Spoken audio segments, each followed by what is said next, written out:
una entitat que promou una millora en la qualitat de vida a través de l'atenció a la salut mental i emocional de les persones.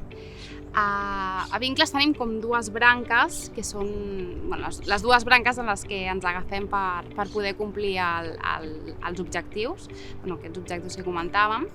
I una són les intervencions assistides amb animals, amb gossos, amb gosses, treballem única i exclusivament amb gossos. I l'altra branca forta que tenim és la teràpia Gestalt.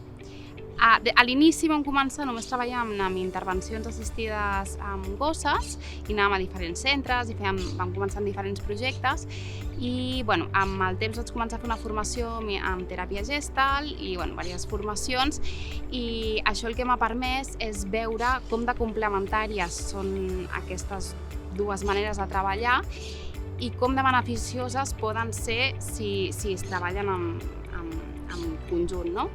Llavors, d'alguna manera, el que faig ha sigut incorporar la meva mirada gestàltica en moltes de les intervencions que faig amb els gossos i alhora poder incorporar els gossos en les sessions tant grupals com individuals que faig de teràpia Gestalt.